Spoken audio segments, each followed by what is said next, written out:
I'm Daniel Whitfield. I'm 83 years old. Some of you might remember me from a few weeks back, and today I need to talk about something I didn't mention then. Something more personal. These 7 things that slowly ruin your life. So I need you to hear this, because what I'm about to tell you could save you from the kind of pain that stays with you for decades.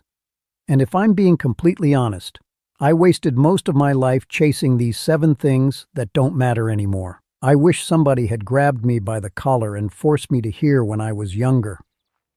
When I was young, I thought life was endless. I thought I had all the time in the world. I thought I could fix everything later. But now I realize that life didn't betray me. I betrayed myself. At this age, life doesn't feel like a story anymore. It feels like a long memory.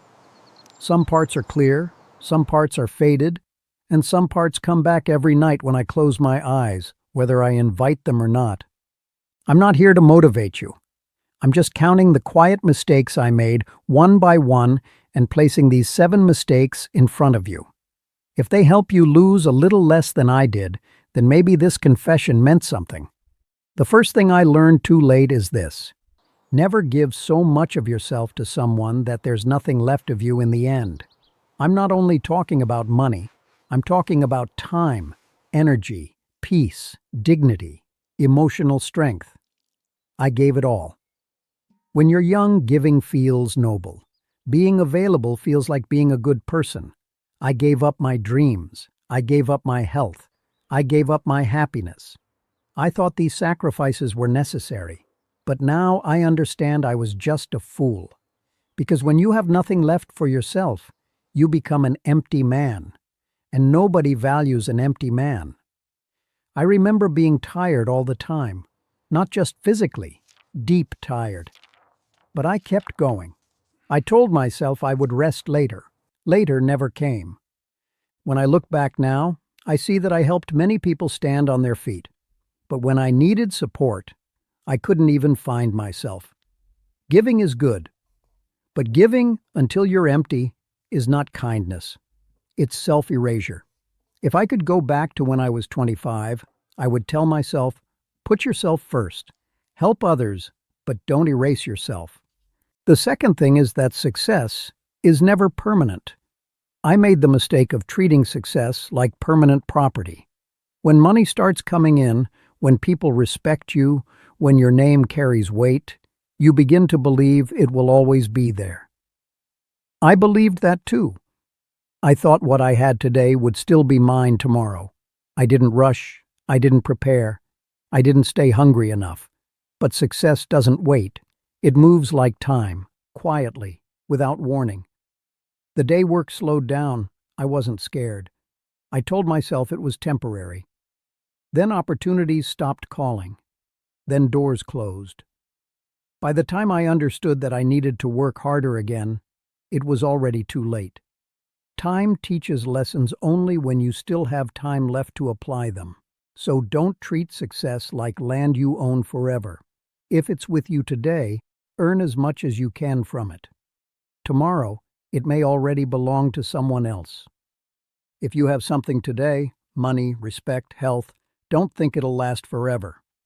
Protect it every single day. Work for it every single day. Because tomorrow is never guaranteed. The third thing, and this might be the most important, learn something new every single day. I spent so many years living the same routine. Home to office, office to home. Nothing new. No new thoughts. I thought I was gaining experience. I told myself that what I already knew was enough. But in reality, I was killing my mind. Now when I look at my old age, I realize I became old long before my body did. Not just my face, my thinking became old too, because the mind ages just like the body. If you don't use it, it weakens. Science says this now, but life taught me first. I wish I had learned one new thing every morning, just one, a small idea. A new skill, a fresh thought. Maybe my mind would have stayed sharper longer.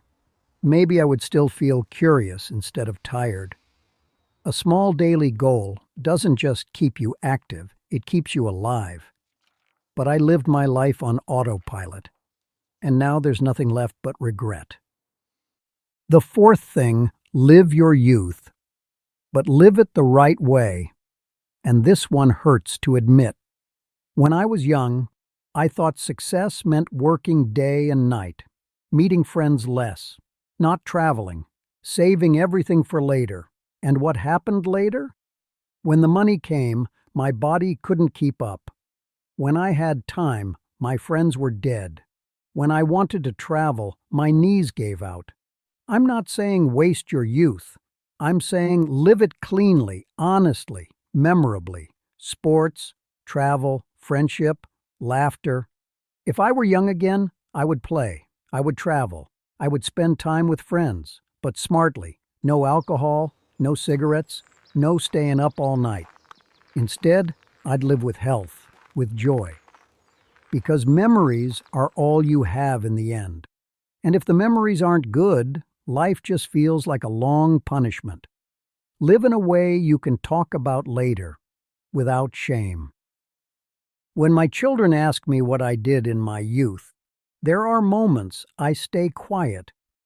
Youth is meant to be lived, not postponed, because it never comes back. The fifth thing, keep your circle small, but keep it real. I considered so many people my friends in life, but when I needed them, nobody was there, because they were only around when I had money, when I had status. When I fell, everyone disappeared, like I never existed. That's when I learned that real friends aren't the ones who show up when you're successful. Real friends are the ones who stand by you in your failure. And those people are very rare. Maybe 3, maybe 5, not more. I learned far too late that the rarest people are those who value you beyond what you can provide. But I grew up hearing that you need a big network. So I kept collecting people. And in the end, I saw that they were all fake. If you have 5 real people, your life is set. If you don't even have 5, but you have just one person who understands you, who values you without any agenda, you're very lucky. Hold on to them. Because when you're old, when the money's gone, when the health is gone, these are the only people who'll come to you. A small circle with loyalty is wealth. I am alone now, but I understand why. Loneliness in old age is often built quietly over decades. The sixth thing, don't give negativity a place in your life. I spent half my life around negative people, complainers, blamers, people who talked badly about others. And I became like them too, complaining about everything, negative thinking about everything. Negativity doesn't announce itself. It settles in slowly. It becomes familiar. Then it becomes dominant. I didn't understand it then, but now I know that negativity is poison. It eats you slowly. It corrupts your thinking. It drains your energy. If you spend your days thinking about negative people, negative events, negative outcomes, your mind has no space left for growth. If I had been around positive people, maybe my life would have been different.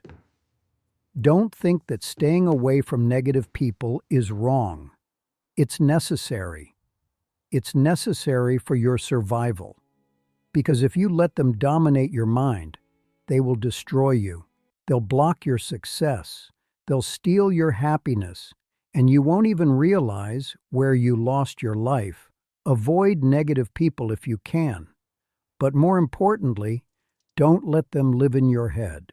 Once they do, they've already won. The seventh and final thing, the one that hurts me the most, spend good time with your wife. Value her, laugh with her, travel with her, be happy with her. I always thought there would be time later, more conversations, more laughter. But life doesn't wait for plans. Because one day, and that day comes much faster than you think, either you won't be here or she won't be. My wife passed away 4 years ago, and I think about that day every single day. But now I only have memories, and even those memories aren't many. Respect your partner. Laugh with them. Sit together without distractions. Talk about small things, because later in life, laughter becomes quiet, and you smile more at memories than moments. And when she was alive, I didn't give her time. I thought work was more important. Money was more important. Success was more important. But now, when I have everything, money, house, car, nothing matters. Because she's not here, I'm alone now. And in this loneliness, there's only regret. If I had given her more time, if I had listened to her, if I had taken her places, if I had laughed with her, maybe my memories wouldn't be so bitter today, but I ignored all of that. I thought I had time. I'll do it later. But later never came. And now I know that after a certain part of life passes, your laughter fades. Your heart becomes heavy. Then you only smile when you look back at your memories. But if those memories aren't even good, then what's left? I can't fix what's gone. I can't relive what I misunderstood. I can only tell the truth while I still can. I don't want you to sit alone in your old age and think, I wish I had done this.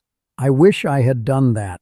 I'm 83 years old, and maybe I have 5 years left, maybe 10. Maybe I'll be gone tomorrow. But you still have time. You still have a chance to change yourself. You still have time to fix your mistakes. So please, don't become like me. Take your life seriously, but also live it. Laugh with your friends. Value your wife. Stay away from negativity. Keep your circle real. Learn something new every day. And put yourself first.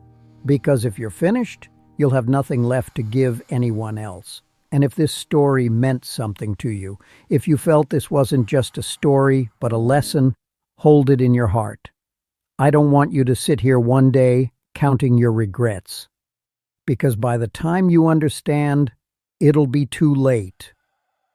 Like it is for me. If this story touched you, subscribe to the channel. If you want to share your own story, the link is in the description.